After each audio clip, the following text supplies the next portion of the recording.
When I started, everybody was acquiring like crazy, no matter the condition. It was new cabinets, new appliances, new flooring. They were just throwing money to upgrade those homes. And now acquisitions have slowed down. Things shifted more towards the BTR side of things. Really just the last 5 years to see that transition and that move. Our guest today, Jimmy Hudson, is bridging the gap between operators and the technology. He works directly with COOs, VPs, and directors to solve one of the biggest challenges in our industry. A big struggle, you would have company telling you, we're getting reports that the landscaping's not done at the property. You'd have the contractor telling you, we already did this is completed. And the struggle was, what is actually going on there? So we'll go out there, do a construction QC check. Maybe contractors telling you, project's 50% done. We go out there, there's no walls up, there's no flooring, anything like that. So we're really providing that bridge between owner-operator and contractor. There's a lot of cost involved with a bad resident experience. Yeah, you only have one opportunity at first impression, and if you make a bad impression, that resident might just be counting down the days till their lease is up. But if you make a great first impression, you might have a resident for the next 10 years.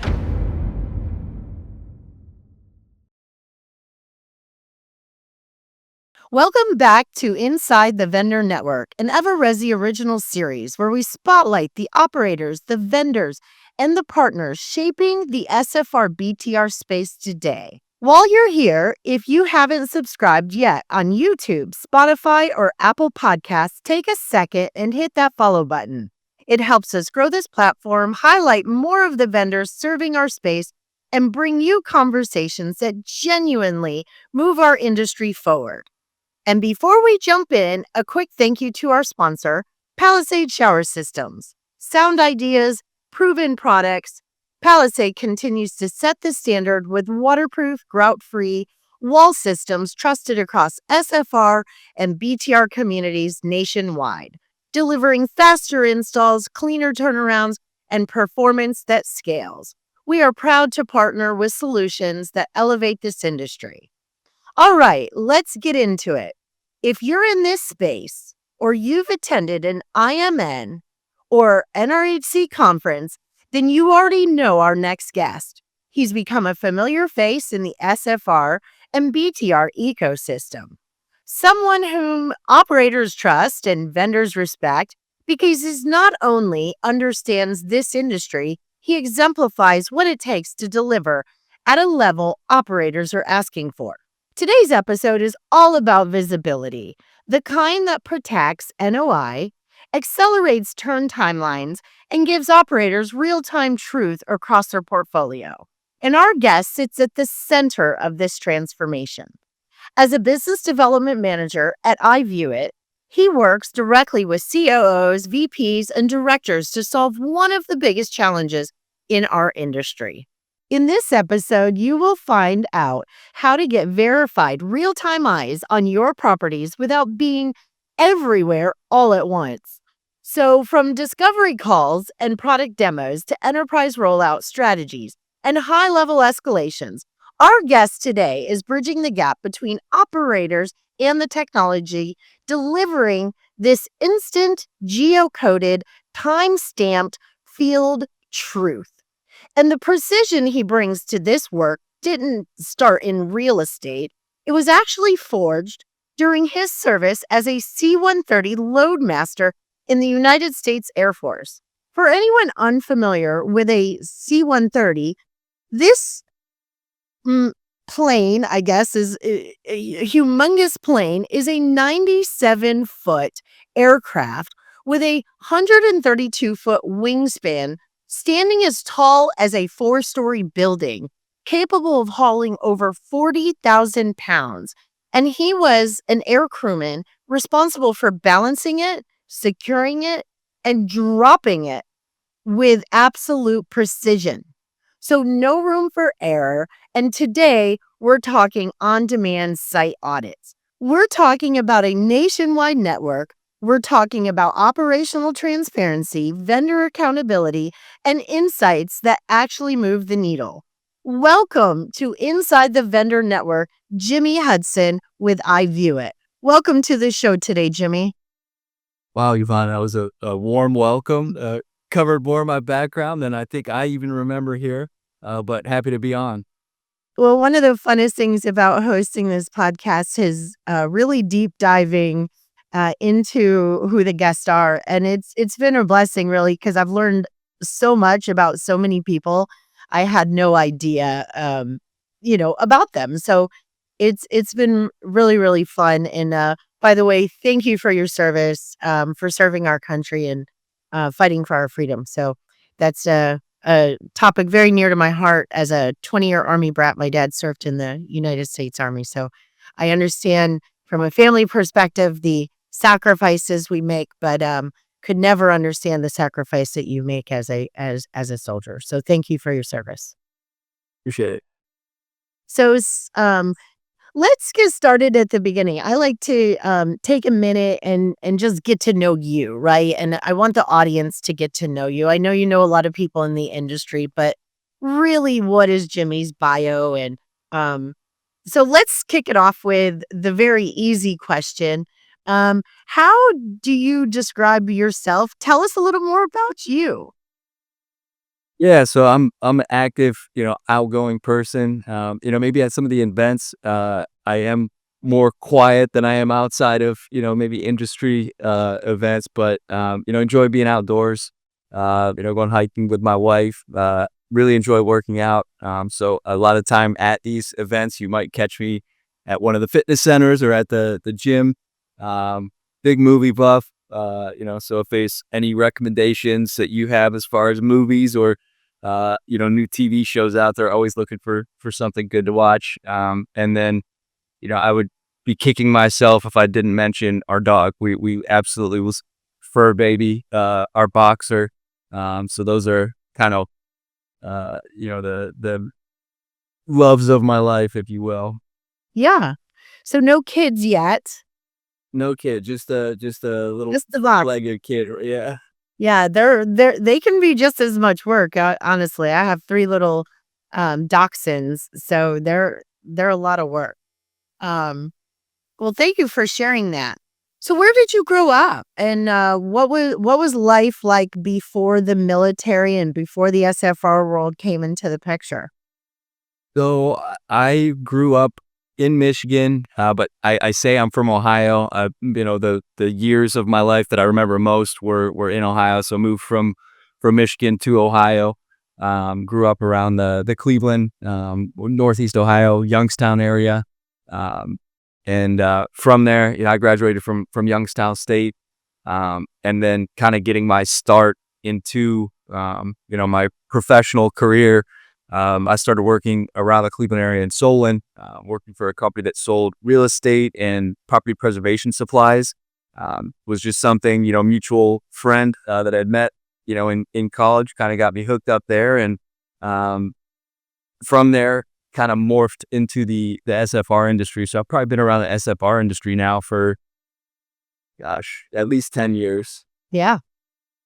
You're what I call one of the OGs, right? So one of the faces that have been around for a long time, and we've seen this industry really evolve from the very beginning stages. We've gone through a lot of ups and downs in the industry. Not ups and downs, but more ebb and flow, right? Where we've gone through the seasons of acquisitions and scattered lot, what I call the land grab, over the last decade, kind of moving into where we're at today. You've seen a lot in this industry. Yeah, it's been crazy to see. So when I started, it was on the supply side of things, and at that time, that was, to your point, everybody was acquiring like crazy. It seemed like every single home that was being acquired, no matter the condition that it was in, it was new cabinets were going in, new appliances, new flooring, like everything, no matter the condition. It seemed like they were just throwing money, to upgrade Yeah. those homes. And then now, to your point, with the ebbs and flows, acquisitions have slowed down. Things have kind of shifted more towards, to your point, the land acquisition, the BTR side of things. So it has been interesting, really even just the last 5 years to see that transition and that move to that side of things.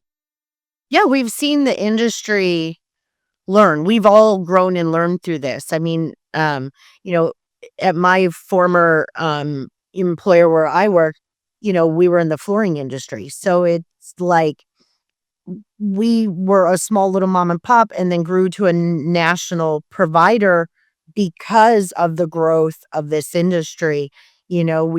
Have seen average tickets go up for seasons. We've seen average tickets go down in seasons depending on the learning curve. Well, not just the learning curve. It could be on the goals of each and different portfolio and what that owner operator's goals were. And then they're learning, right? We're still very much in the beginning phases of this industry, but not too fast because I want to say a little more on you here before we jump totally into business. Um, so where do you call home now? Yeah, so I guess kind of skip past that part. Now I'm down in Orlando, Okay.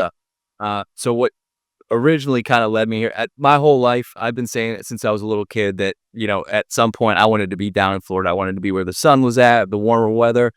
Uh, Finally, back in 2016, when I was with one of my previous employers, MFS Supply, we opened up a distribution center down here. I had always kind of covered the Southeast territory, with my time there. And opportunity came up, asked if I wanted to move down. I said, heck yeah, I'll move down to Florida. Came back up to Ohio for a brief time, and ended up coming down here full time in Yeah, and you're like, 2019. out of here. I'm not.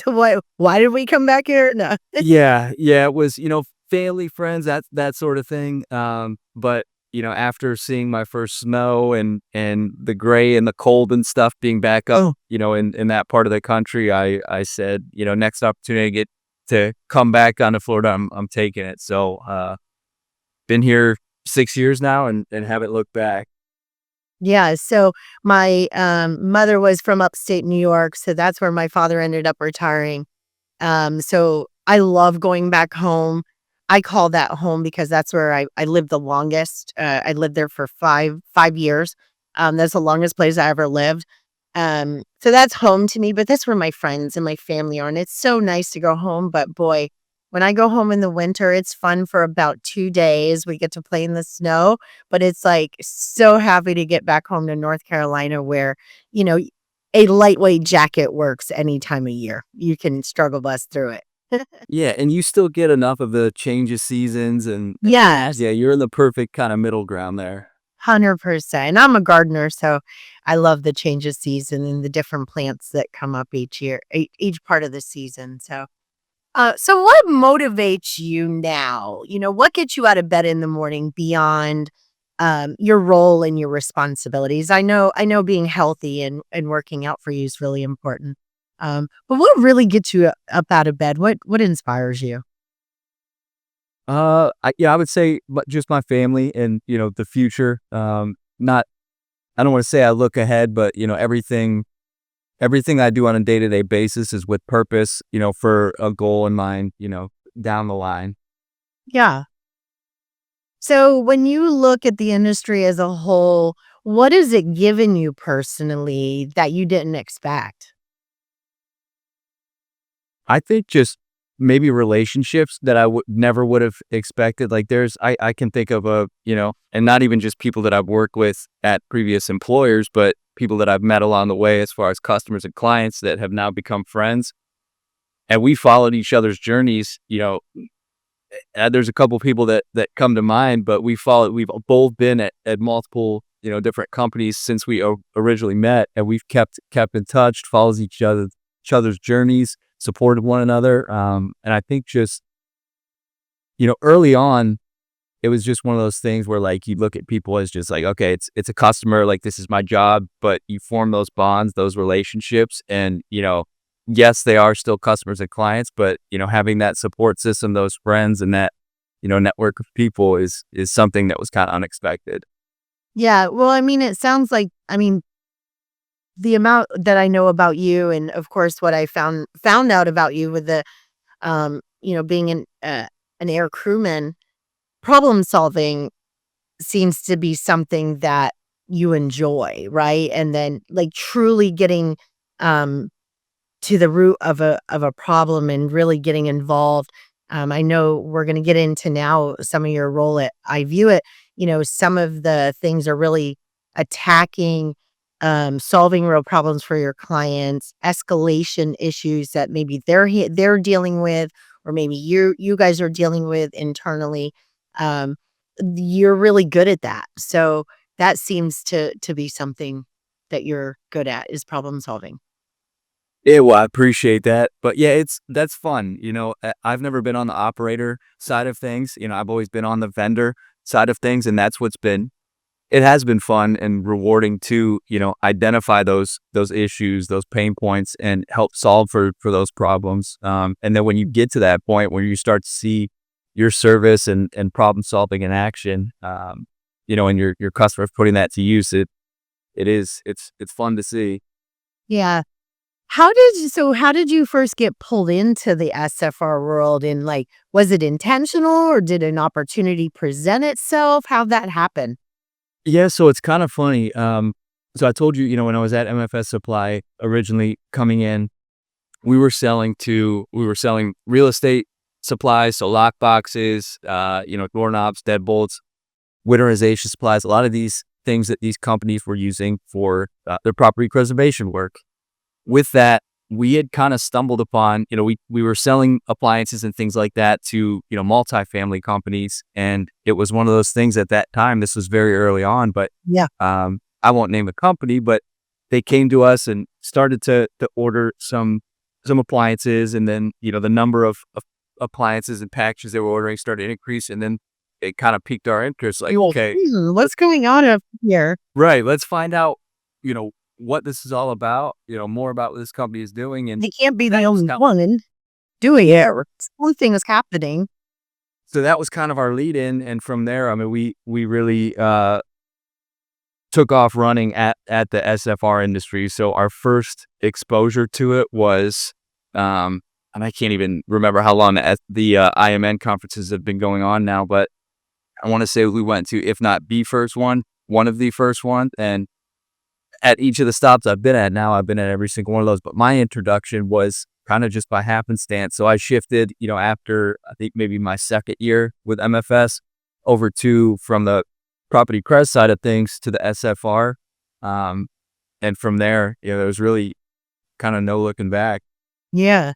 So your first experience was there. You saw a customer start buying some appliances. You were curious about why all of a sudden they were buying these appliances. It's very similar in the flooring business. We got called out to a job site, and they said, "Oh, we're going to start buying up all these houses." And you know, it's funny looking back on it. The person that met my salesperson out there was Barry Lindahl at the time, who now is the founder of CB. He worked at Amherst Main Street Renewal, and in good very fashion, he showed up with like board shorts on and flip flops, and he starts talking about they're going to be buying all these houses, and we're like, this is weird, like he's not really a construction guy. He's got on shorts and flip flop. Like it was interesting to us. And I was very new into the business, so I didn't know what to do other than I'd come from a Fortune 500 background. So we always led with a credit app, right? Like lead with a credit app, because if they can't pass credit, then we're not going to be able to do business with them. Don't waste a bunch of time. You're serial biz dev, right? Like you got to make sure they pass credit. So I was like, lead with a credit app on this one. Let's see where they are. And um, Daniel, it was funny. Daniel was like, oh, went back to him and was like, hey, here's our credit app. And back then our credit app didn't even probably look as professional as it probably needed to, because we were a mom and pop, flooring company. So we probably made it up on Word, and back then might have Googled what needed to be on a credit application. Got the job done. It got the job done, right? So, um, and then they come back and they're like, oh yeah, we don't fill out credit apps. And so it's very interesting. The beginning, I love hearing the stories of the beginning phases, because I think everyone had a little bit of it. Most of the beginning stories are wrapped around curiosity, like, what's going on? And that just speaks to that that was only 10 years ago. It's so early on in this industry. So when did you realize this wasn't just going to be another job, or just going to be another industry? When that SFR and we call it BTR, but on a couple of my episodes prior, I just want to preface this because I committed to calling in Richard Ross at Quinn Residences. We're gonna stop using the word BTR and we're gonna start using the word dedicated rental communities, because they're not just build to rent. We're building dedicated communities that are for people who choose to rent. So they're dedicated. We're not coming and buying up all the houses. We're dedicating homes to be rentals. So anyway, when was your first? You like that? Yeah, Richard. And I watched one of the last podcasts that you did, and one of the developers that you were talking to was on there, and I heard you guys discussing that term. So yeah, I'll have to start using that myself. Yeah. So I said we'll leverage the podcast, and we're gonna coin. Richard Ross coined the phrase, and we're gonna get the whole industry not using BTR anymore. Um, to work toward our perception problem that we have in this industry, right? So anyway, so when did you realize this wasn't just another job, that SFR DRC was a space that you wanted to build a long-term career in? I mean, very early on, you saw once you started to build these relationships, it was like, being on the supplier side of things, it was like instant volume. And it was one of those things where, you see these flash in the pan type things, over your career, and you're like, okay, is this something that's going to is there staying power to this? Is this something that's going to continue on? So maybe after a couple of years, and as things started to almost legitimize a little bit more, is Yeah. when, I was like, okay, this is something, and there's just, this industry is so, you should never burn bridges, but this is one where it's such a tight-knit industry. Anybody that you interact with could end up at another company, it's so, and I think that was another thing that really stuck out to me and I gravitated towards, was just the fact that you do have that network that you can rely on within the space. And that was something that I liked. Yeah, and I think a lot of, if you study the people who've been successful in this industry, sure, they represent an organization or whoever they work for at that time, but I think the most successful people in this industry, regardless of who they work for, they're really committed to the mission of this industry and helping this industry genuinely by solving problems. So whether, for example, I was at Preferred Floor and Tile, worked toward, you know, selling flooring solutions and really helping in that industry solve real time um, job site, uh, how do I say it? Turn times, right? Like turn times. How do we shave days off of turns? How do we improve communication? So when you start to realize, and then I can take that right over. This is where I recognized with the shower systems, wow, we're not using these showers in this industry right now. A lot of other industries are using these showers. Why are we not using these showers in this industry? And that all started when I was still at Preferred. I started to recognize that, and so we started to introduce these type of shower systems to our existing customer base. And it was kind of like, that was the objection, I think, that we were getting mostly, was like, well, why aren't we doing this? And I was like, if that's the worst objection and we can't poke holes in this any other way, we need to be probably doing this. And I would actually ask the question right back to the customer and say, yeah, why aren't we? That's exactly why I think we need to dive into this.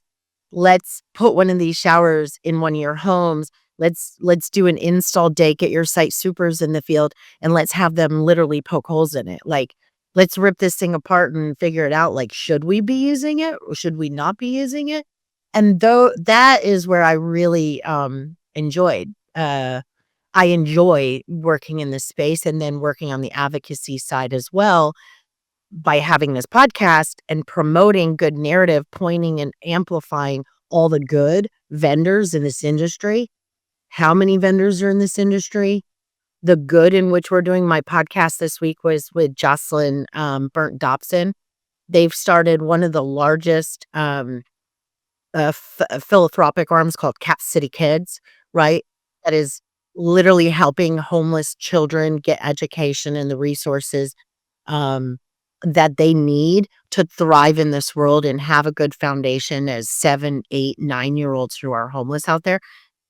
Amplifying, saying, hey, giving our leaders who are working with legislation something to point to. Those are the people, like, so I'm not just in the space selling flooring or selling showers. I'm actually in the space amplifying this industry. And I learned that by watching some really successful people in this industry genuinely want to add value. Yes. So Yeah, that's amazing. So, all right, let's set now that we've set the foundation of who you are, let's move into iVueit and the organization. I love iVueit. I think it's really neat. Today we're going to be able to talk a little bit about, I was your customer actually at Preferred Floor and Tile, and we used your amazing system, and it solved some real problems for us. So let's start at the highest level though.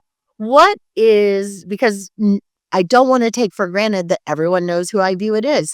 And I think so often we're at these trade shows, we're walking by a booth, we think we know what they do, or we get a high level perception of what someone does, and then we kind of like categorize them. Like, oh, they do inspections, or oh, they do GC work, or oh, they do showers. But I want to really talk about your platform today for someone hearing about it for the first time. How do you explain your business, and what is iVueit? Yeah. So high level, we are a nationwide service provider. We provide a crowdsourced network that can conduct various types of photo services, site checks, condition reports, and inspections. The one thing I will say, because there are so many inspection vendors in this space, I use the term inspections somewhat loosely. These are not certified home inspectors that are going out to your properties, but we are more so your boots on the ground, your eyes and ears to be able to, see a third party, unbiased look at your properties.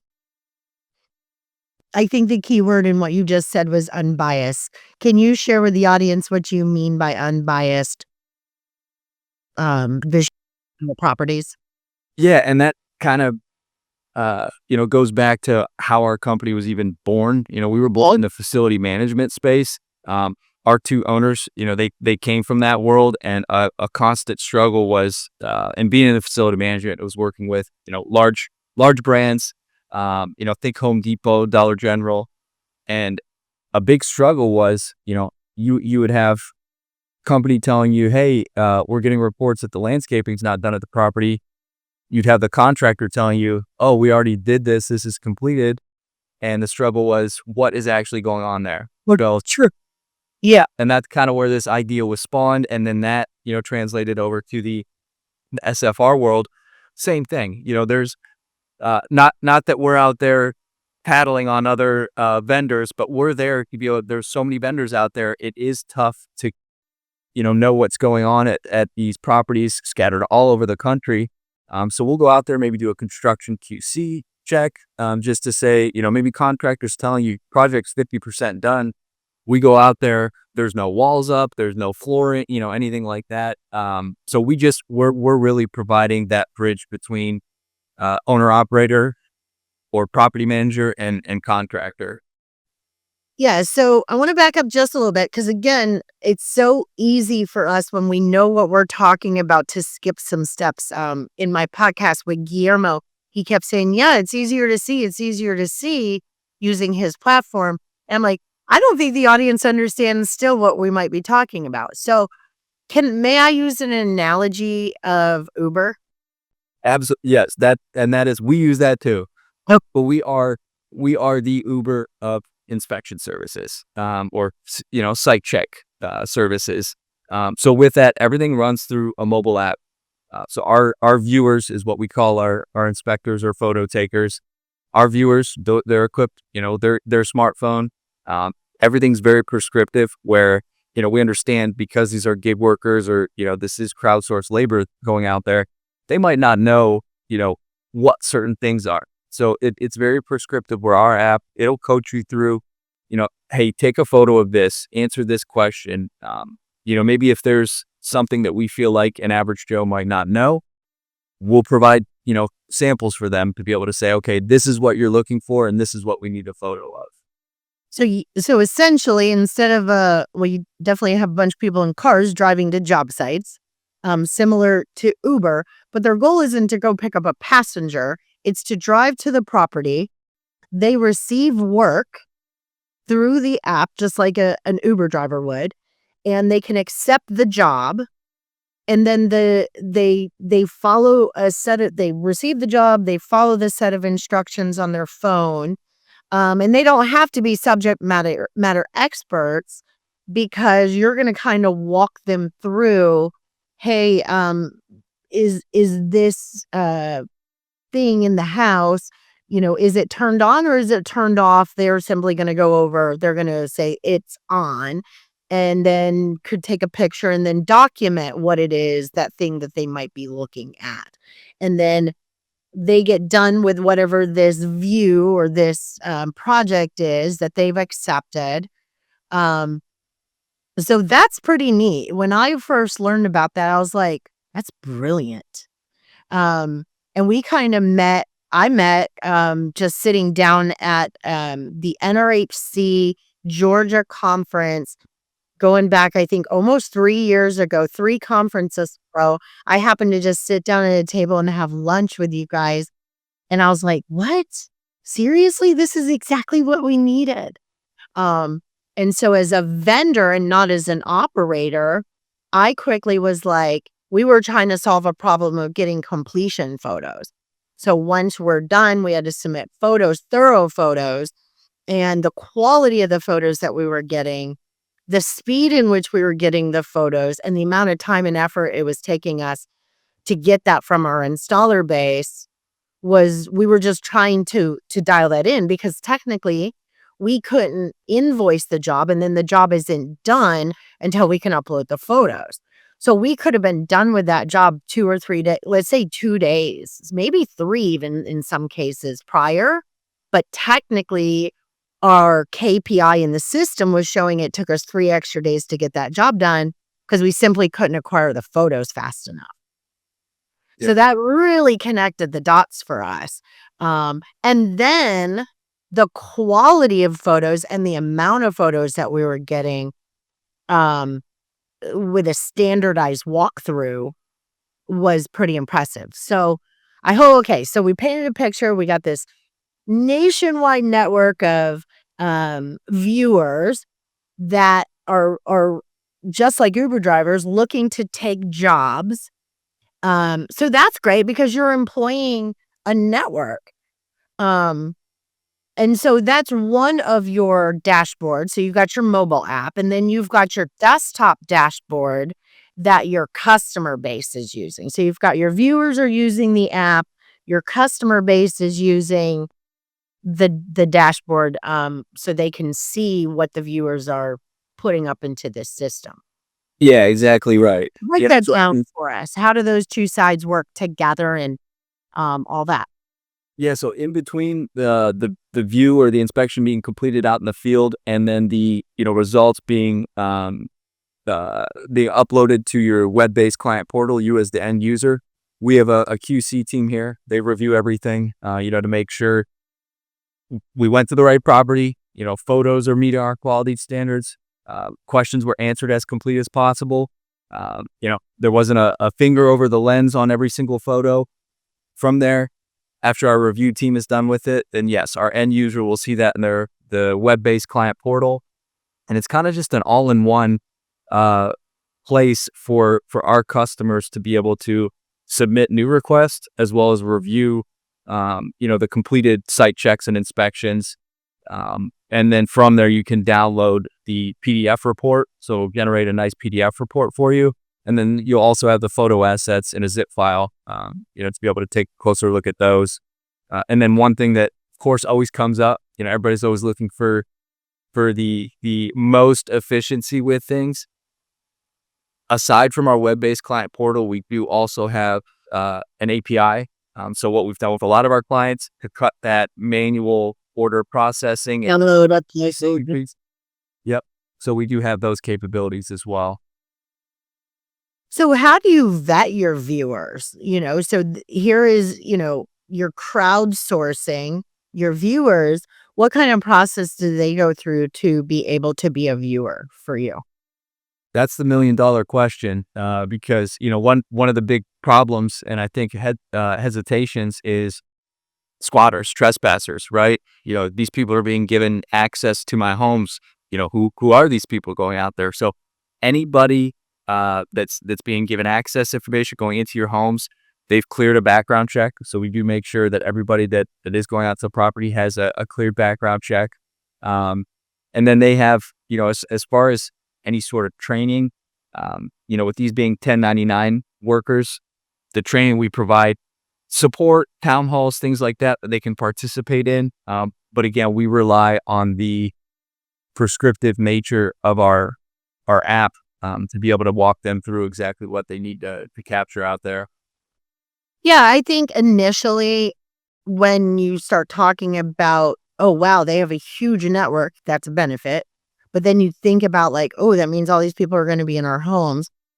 I mean, Uber is picking up humans, right? And they're driving other humans around. And there's been some horror stories, but all in all, for the masses, you have qualified people that are going in. It's not like you're just letting anybody come onto your platform and get codes to homes and be able to just go get in houses.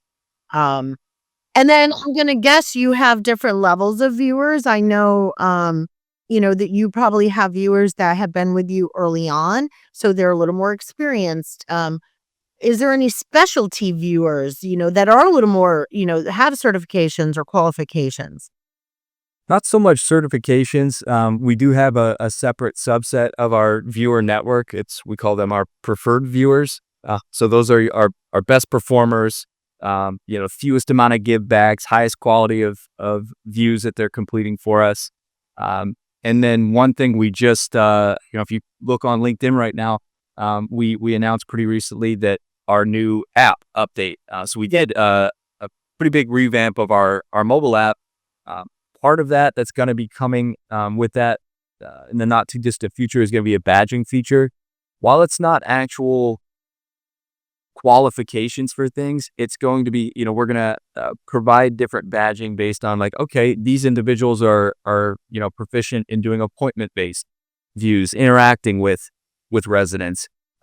These ones are proficient in maybe doing measurements, something along those lines. So we are going to enhance that, not too far down the line, where there will be, separate subsets of qualifications. Yeah, so you bring up a really good topic around occupied or not occupied, because sometimes having an inspection done having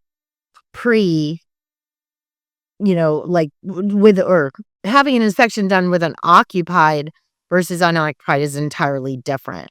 It takes a different, what I call bedside manner or skills, soft skills to, present well, make the resident experience be everything that it can in a positive way. And that's so important. So I know that. And then I remember, we had a site superintendent call and say, hey, Yvonne, we got someone here on this job site. They say they work for you, but we don't know them. And it was one of your viewers, and your viewer had documentation. So they are able to show who they are, talk a little bit about that. And if they were approached by somebody on site, they have some clarity. Yeah, so to help kind of legitimize who we are, what we're doing, because a lot of times we might not be meeting someone on site, and you have that nosy neighbor wondering why someone's walking around their neighbor's house taking photos. So what we provide, and we work with our clients to, work on the terminology and what they would like included in there. So it can be a point of contact, their logo, their information. But we'll provide a letter of authorization, just say, hey, I'm here on behalf of Yovonne Properties to conduct a quick site audit and take some photos. So that's one way that we've been able to help our viewers. Add on their shoulders a little bit and be like, oh, okay, that makes total sense. And sometimes just showing them something and being able to pull on the app and say, hey, I'm okay, I'm qualified to be here.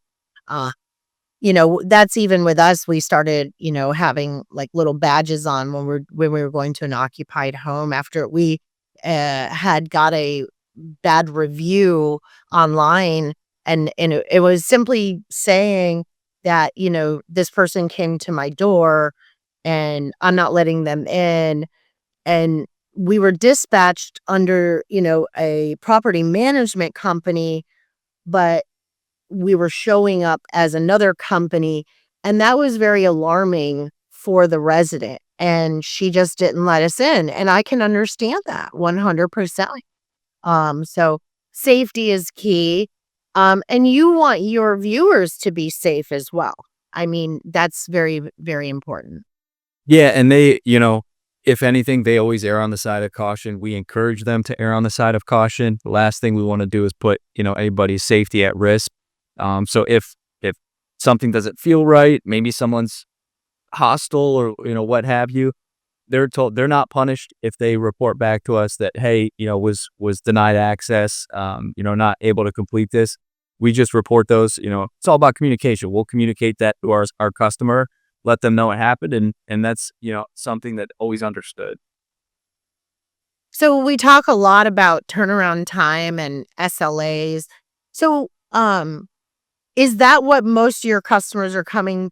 So let me actually back up. So assets in general. So we're talking about homes, but at the beginning of the episode, you talked about exterior, interior.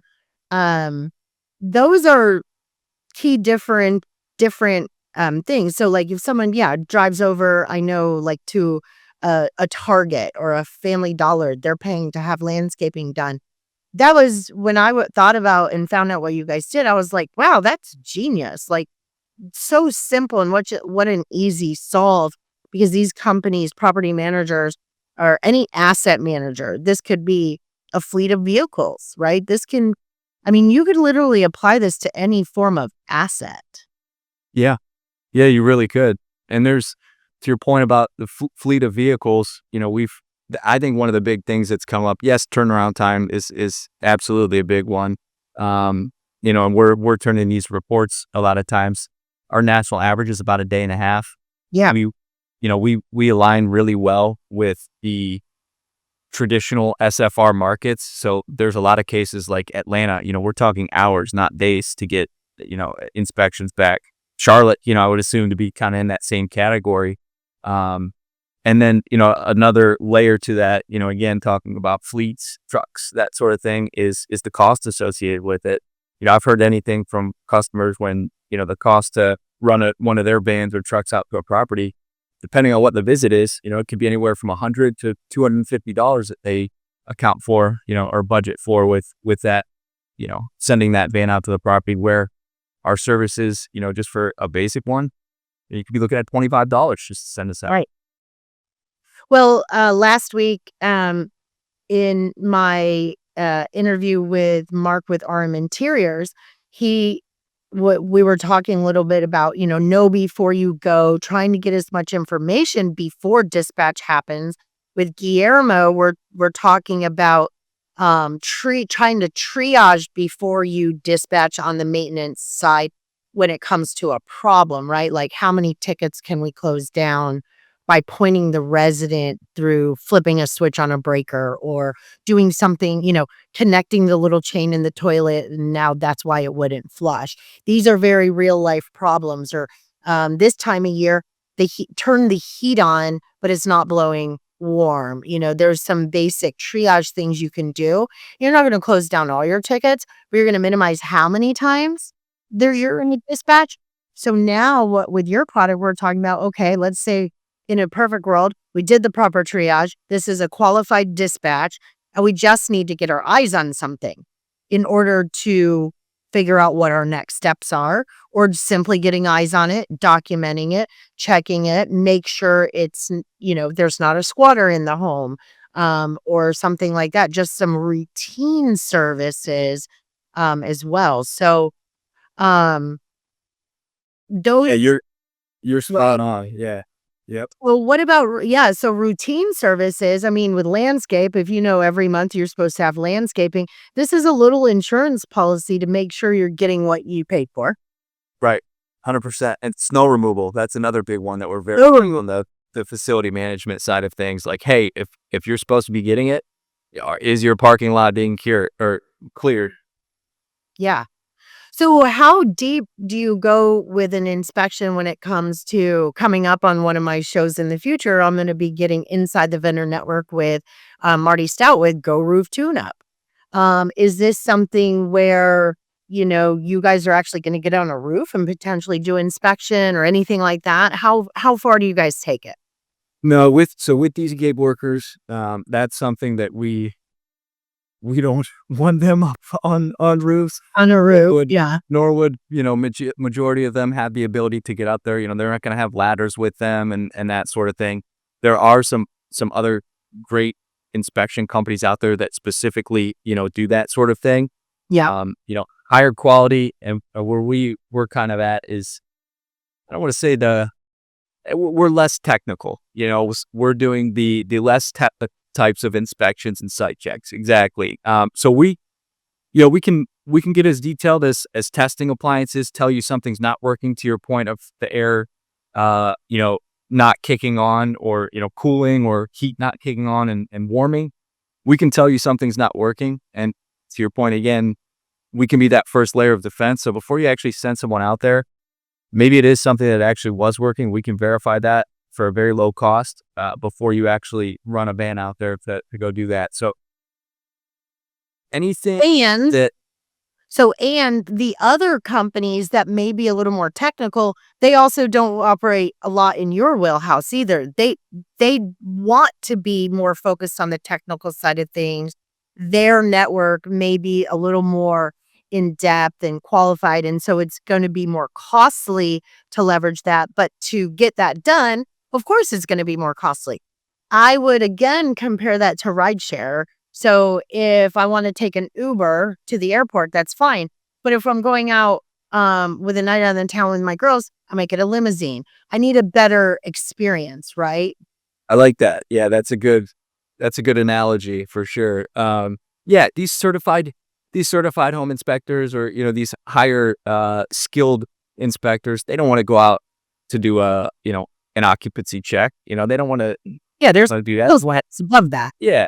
Yeah. So that's where there's a great balance in the quality and types of companies that are out there, for these types of services.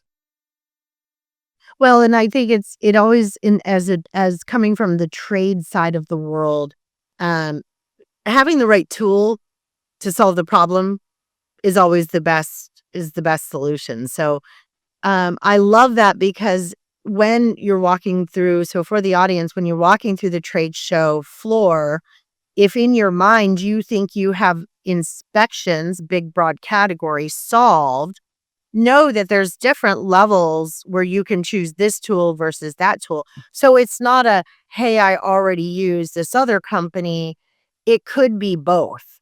And I think that's really important in this industry right now, to not discard or like not consider a vendor because you might already have that solved, because you may miss an opportunity to learn that, like, hey, you could save money on your current inspections because you're not dispatching this bigger ticket type of inspector to do something, someone else could do for, like you said, starting at $25 versus maybe over $100 to dispatch a more technical viewer. Yeah, I think I think a lot of times people are quick to just throw everything in that same bucket. Like, Right. the okay, an inspection's an inspection, but it's not. There are so many different layers to it. Do you need scoping? Do you need floor plans? Do you need a 3D tour? If that's what you're looking for, then iViewit's not your part That's of that. But yeah, exactly. your eyes on the Right. house Yep. or asset, not just a house. It could just be the exterior. It could be a fleet of vehicles. It could be a lot of, it could be anything, really. Anything that you can drive to, get out, and then put together a list that this person can follow. So let's talk about the onboarding or the rollout, like when a new enterprise portfolio launches, or, how do you roll out? So with us as a vendor, I know we went through, a couple, and we probably slowed down the process more than you guys did, is really going through. And I think my team came up with like this really in-depth long list. And then, you guys kind of helped us scale that down to like, do you really need to know all those little details? Or how do we ask that question to make it so the viewer can answer it yes or no? If no, then this. How do you roll that out? Talk about working with your customer to identify their problem and how to. So that's exactly. I mean, first and foremost, identifying what the need or what the pain point is. Being aligned on what goal we're trying to solve. From there, once we had that, identified, then we start getting into the weeds of, okay, let's build this thing. So to your point, you told us what was needed, what you were looking to accomplish there.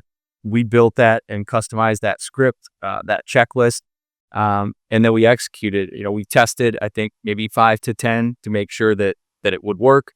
Yeah. And I think even from there, where we're great is we keep things fluid. So, if maybe the first version of something isn't exactly what we're looking for, we can Is it ever? good. You're right, exactly. Is it ever the first? Right.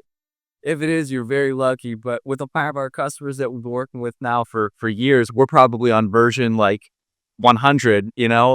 So that's where we can continue to edit, evolve, customize these things, and fine tune them to meet exactly what you're looking for. But so from there, we'll test it out. If it is something that we say, okay, this will work. There's pretty little friction to onboard with us. I think that's another thing why people like working with us. We're easy to work with. To onboard, we would go through a training, make sure your teams or anybody that's going to be using our service is familiar, comfortable in our client portal, both dispatching and then pulling down the completed results.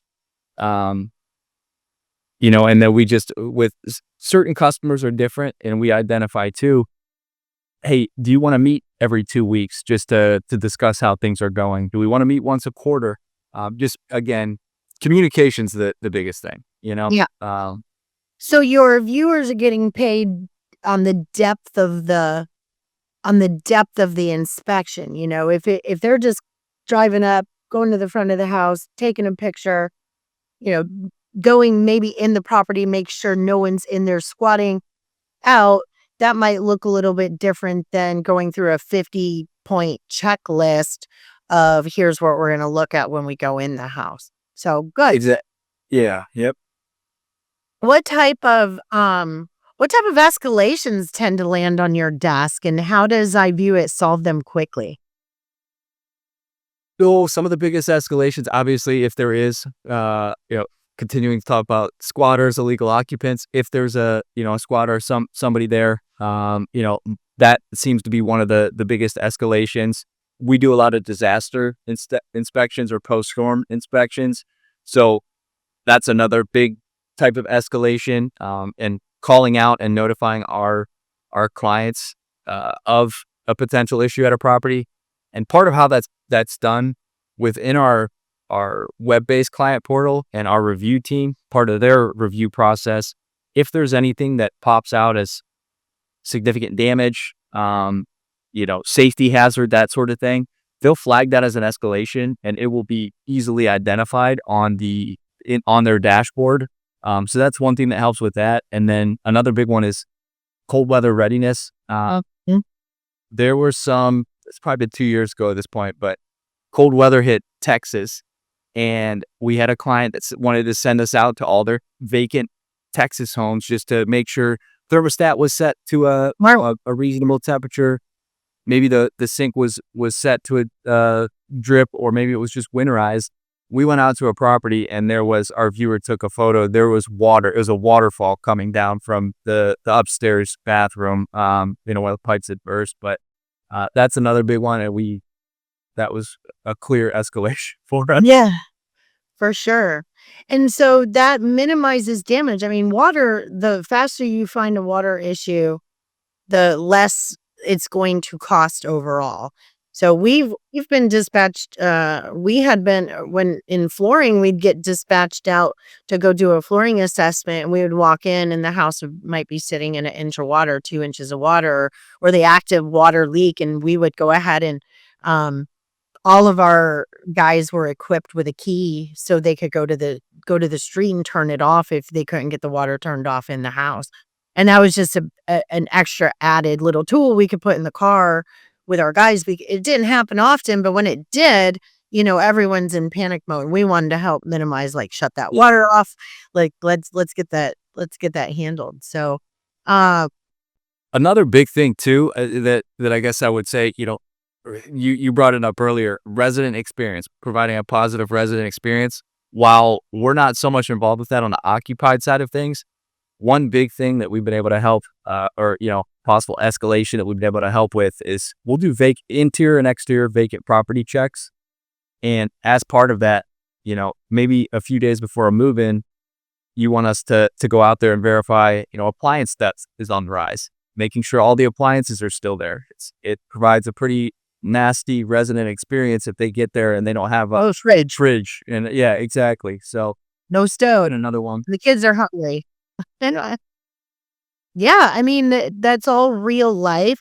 And, I think everyone's trying to solve what's the cost of a bad resident experience. It's huge. I don't know if we could put a dollar amount on it, because it doesn't just affect the resident. It affects, and there's a cost involved there, affects the owner operator, it affects the vendors, because now we're in a scramble situation potentially.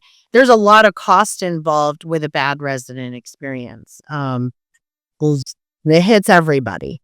Yeah, you only have one opportunity at first impression, and if you make a bad impression, that resident might just be counting down the days till their lease is up. But if you make a great first impression, you might have a resident or a renter for the next 10 years. And a referral base where they're going to tell their friends, like, I love renting from so-and-so. This has been great. This house is great. They come over, and they're not pointing out all the things that are horrible with the home. They're like, isn't this amazing? This is my home, So I bet you have spent quite a bit of conversations talking about AI within your business. I've already thought about a lot of things within this call of how you guys could innovate, leveraging some AI automation to improve efficiencies within your organization. What does that look like looking ahead, and what innovation or improvements look like on your roadmap? Yeah, and that question's very timely. One of our co-founders, he was at an AI conference earlier this week. So it is at the top of our mind. Everybody's talking about it. You can't go to a conference or any sort of event. You can't scroll through LinkedIn without seeing it. So I mean, there's definitely things that we're looking at and things that we can do. Again, efficiency is everything. Whether it is with our review process, using AI to shrink down the time for our review process, identifying things in photos, maybe somewhere down the line, helping with estimating damages or costs within from our reports based on the photos. Sure. So there's a lot. There's just so much out there. I'm less on the operational side of things, but I know it is something that is being heavily considered. Sure. So that's the engine behind iViewit. But what I love is how many different verticals rely on this visibility. So let's zoom out a little bit and talk about verticals. So we're talking about facility management. This could be commercial. I mean, this podcast, our audience is primarily SFR-BTR, but we're getting quite a bit of views across the real estate market on our YouTube channel alone. I'm starting to see a lot of commercial people taking looks at these podcasts. So there's a lot of commercial applications. How are teams using iViewit to capture this across other property types? Multifamily? Yeah, so multifamily, similar. The need is a little bit different. It's more, I would say that is more close to our facility management vertical, only because for some of the types of things like we do for SFR or BTR, like the occupancy checks, well, you don't need to do those at a multifamily site. You've got your on-site Okay. managers, property managers, that sort of thing. But corporate or these property management companies, they still care about how well the landscaping is being maintained, how their signage looks, at the front of their complex, maybe making sure specific safety standards are being met, like the light poles are all functioning and working, the trash or recycling area is being, you know, well maintained. The parking lot, similar to what we have facility management, the condition of the parking lots.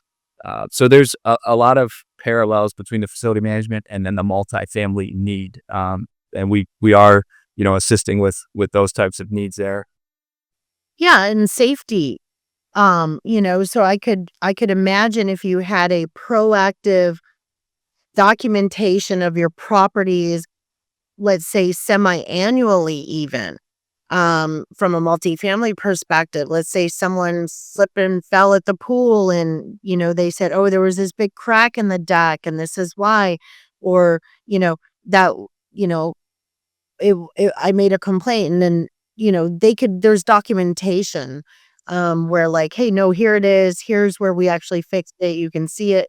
There's a historical now database of some imagery of a property that you could use in so many different ways. I mean, we could probably stay here all day and brainstorm ideas on how to use this. That's what we experienced when we didn't know what we didn't know when we started using your product to really open up the idea. We were trying to solve a problem and it actually solved a couple other problems too.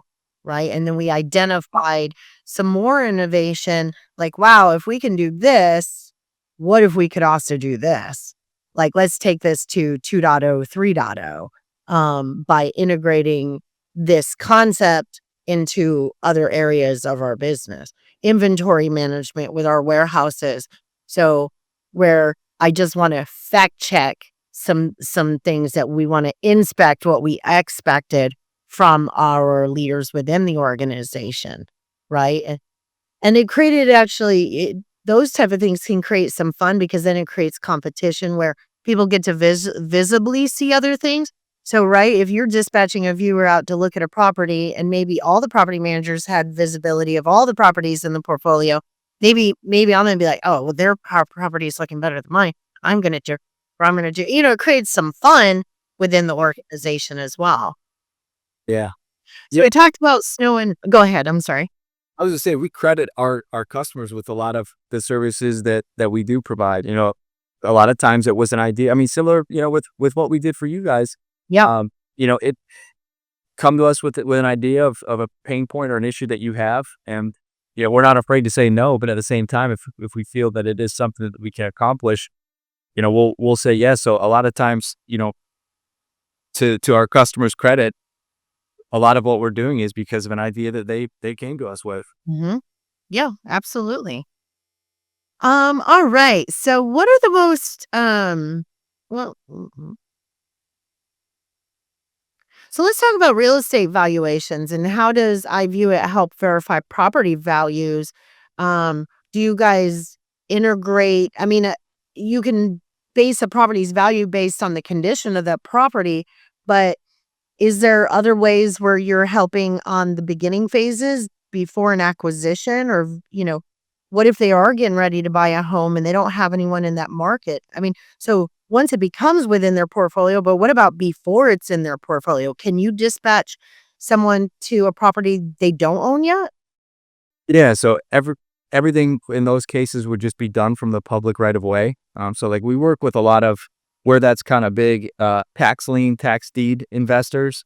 They'll get these lists of properties that might be going up for auction, they'll send us a list of properties that they're interested in. We'll go out to those properties and just provide, what we can gather from the public right of way. Maybe looking for things like damages, things that could potentially be an issue for them, information about the neighborhood. But yeah, that's something, the due diligence or pre-acquisition piece is definitely something that we've been able to help. It's a major need, and that we've been able to help, solve. Yeah, they're like, "Oh, the house is beautiful, but the entrance, it was really hard to actually find or get into, or, there could be other things that don't make that house so valuable, right? Or makes it more valuable. You may discover, well, we really need to acquire this home because of this, or this." So, all right, we've already talked about occupancy checks, insurance. So how are claims teams using iViewit to validate conditions due to storm damage? I know you talked a little bit about storm damage, but do you work with some insurance companies as well? We do, yeah. Primarily, so claims is, I would say, the smaller percentage of what we do. A lot of what we do with the insurance companies is providing the underwriting inspections. So we'll assist in gathering whatever photos they need to write a policy for a homeowner. So we'll go out to the property, we'll take those photos, and then they'll kind of make their decision. There's stuff that they're enhancements that they're doing on the back end.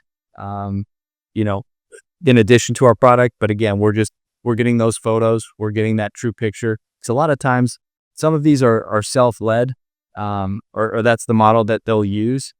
And with that, someone who's trying to get an insurance policy written, maybe they're not going to show you the hole in the back of their home or the whole roof caving in. So again, that's where, we don't have any skin in the game. So we are going to provide that true unbiased, set of eyes for these companies.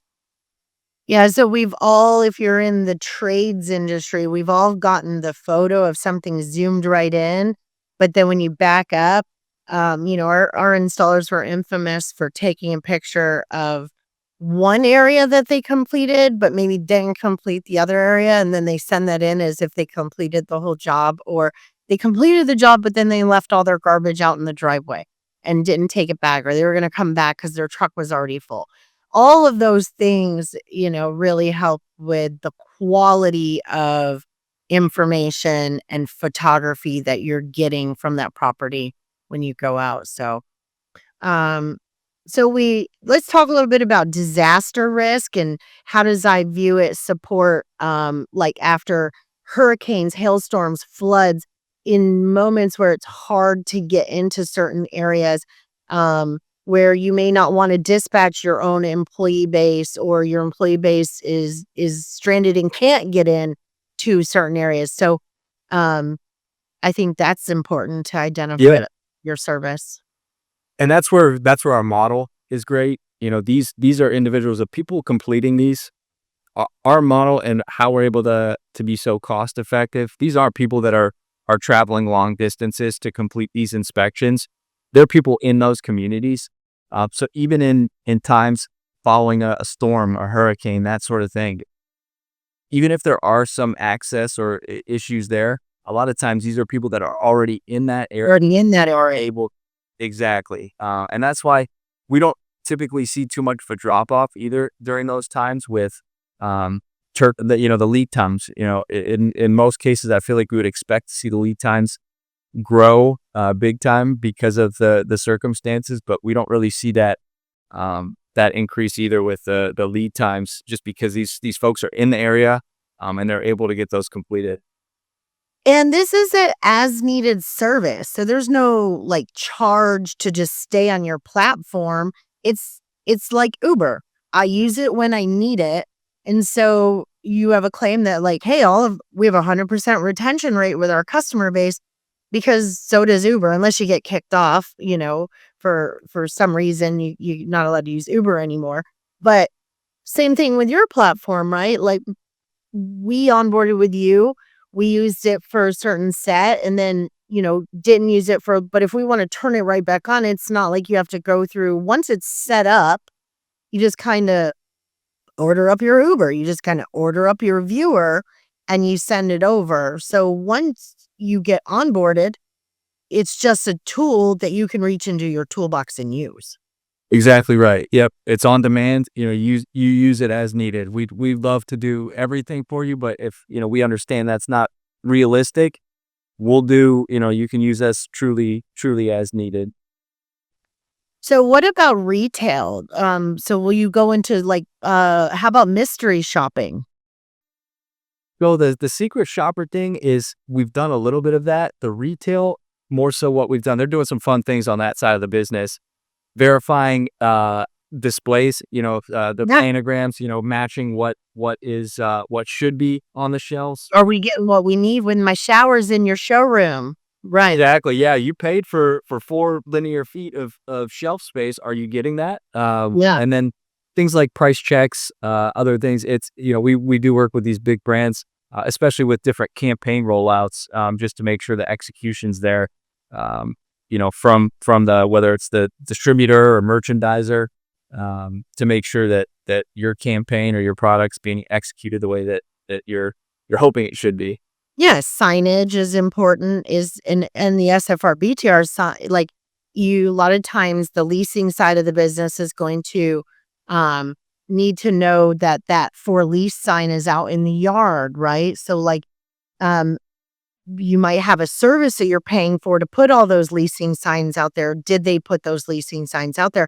That could shave days off of how quickly that home gets leased up. Uh, so all across these common verticals, the common visibility problem, you're solving it. Um, so all right, we're gonna transition to the lightning round and wrap up here. All right, so you've given us the full picture, who you are, how you got here, and the impact you're making. So now let's shift to the lightning round. So when people meet you at conferences or in this industry, what's something they wouldn't know about you right away? You already took The lightning. thing you don't know. Yeah, it was that I was in the Air Force. Not a lot of people knew or know that I was in the Air Force years ago. And you were literally you could drive Humvees into the size of this C-130, right? Like this is a big aircraft. Yeah, I would not drive them in there, but yeah, Right. they could, we would put there was vehicles that we put on there, heavy equipment loads they'd put on there. We did troop drops with other branches of the service. Yeah, it is a giant like mega bus on wheels and with wings. Yeah. So as a army brat, we flew in the belly. I think it was a B-52 coming back from Germany, and we could get what I think they were called drop seat tickets or something. And we flew in the belly, and our seats were almost like nets. Yeah, And it was like, that ain't good. yeah, and we would sit in that, and we could get airline tickets back to the States for $10. And so I remember my uncle was getting married, and we got to fly, and so we're sitting there, and there is literally, like a tank in this airplane with us. It was kinda neat. Yeah, there's different sizes of the cargo. The C-130 is the smaller of the three major ones. There's the C-130, the C-17, and then the C-5. And the C-5, you could literally drive a Humvee directly through it. The nose opens up as well as the tail of the plane. I mean, it's massive. It's just it racks my brain. Air flight, and my son's working on being a pilot right now. So flight in itself is just every time I get on a plane, I'm like, how? How is this possible? You know. So now my son's telling me all the it's really not that hard, mom. It's more about the wings and this. And I'm like, no, I'm still curious. You can give me all the tech, but then start loading heavy equipment like Humvees into this and cargo and all the things. It's pretty cool. So who are the people who have played the biggest role in shaping who you have become today? Um, I would say, definitely coaches that I've had throughout the years. But actually in my career, I would say one of my first bosses, really pushed me. He knew the right buttons to push to motivate me and get me going. But I would say just with, playing sports and stuff growing up. And even, I guess, I'm military, but just that whole piece. There's people I met along the way that definitely have helped, shape who I am, and my just approach and the way I attack things. Yeah. And you actually worked for Anheuser-Busch, I also found at a point in your life. So, I mean, I have to ask, what is your favorite adult beverage or mocktail if you don't actually drink alcohol? What's your favorite drink? So I haven't drank in like 2 years now. At this point, it started with a dry January. I kept it rolling. But I did always enjoy. I was a red wine type guy. Oh, I used to like Yeah. red wine. Is there a mocktail you're drinking these days? Like, what'd you replace it with? Water. What? Drinking We're such a health. some. I know, but and drinking was never something like I wouldn't say that. I enjoyed like a good margarita and stuff every once in a while. So if I had a mocktail, maybe some version of that, but never really enjoyed the taste much. Like I was never someone to just grab a beer and Yeah, the for the beer. taste. Yeah. So Anheuser-Busch, that's unique. We'll have to bring you back in and talk a little bit about those days. It's always fun to find out the roots of, the experience that you can bring to the table. And that just goes to show like you don't have to use the product necessarily, but you have to believe in the product, right? And um so as a former C-130 Loadmaster, what was the most unique or unexpected thing you ever dropped from a C-130? Or the attack Okay. is it classified? I no, I would say a person. I mean, I knew, that was so unexpected, but just doing some of the troop drops, watching these, and these are just, I mean, these are shout out to those guys, the special force guys, just massive human beings, and just watching them jump out of the plane and disappear into the clouds was pretty cool. And they love every minute of it. They just get all juiced up, right? And they're just like, "Oh, yeah, Oh yeah, yeah. They we're definitely a breed." It was interesting. I really enjoyed growing up in the military, and each of the ordnance companies and the different companies within the military was always really neat to see because they took their mission, very serious. And each group had its own mission, right? And collectively, we're the strongest powerhouse in the world. So I love that, but I think that speaks to what we're doing here in the S. By no means am I comparing the significant impact, but I think that's where each of the vendors in the vendor network are filling a need, and together we're really making this industry um, what it is today. And we're all learning and we're all evolving. So we've talked a little bit about today, like, identifying who you're going to be in this space is important. Communicating that you leveraging, inside the vendor networks, just another way to get to know more people in this industry, who's been here, who's new.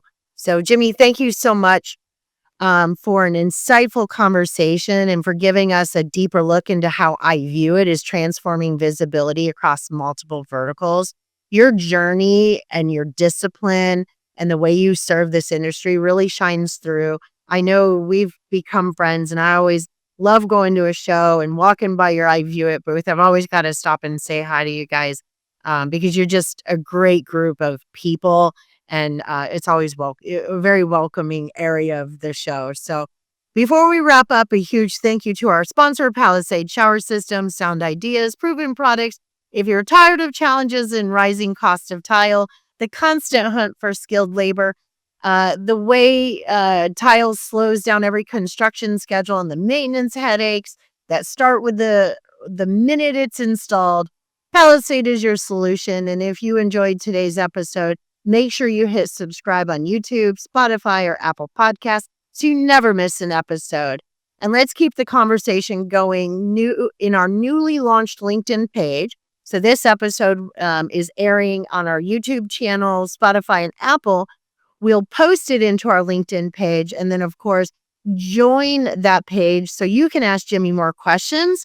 Also, Jimmy, how else could they reach out to you if they want to reach you or get in contact and learn more about iVueit? Yeah, I'm pretty active on LinkedIn, so you can find me, Jimmy Hudson, on LinkedIn. You can visit our website, iViewit.com, and it's iVueit.com. And then you can also follow us on Instagram. Today, we went inside the vendor network and we learned that visibility isn't, I think, and I think is definitely not a strategy. So go ahead and dispatch iViewit and know what's going on at your properties. But iViewit is more than that. They're a great group of people. Thank you for listening. Thank you for supporting the vendors who support our industry. And we'll see you next week on Inside the Vendor Network. I am your host, Yovonne Kenny. Thank you.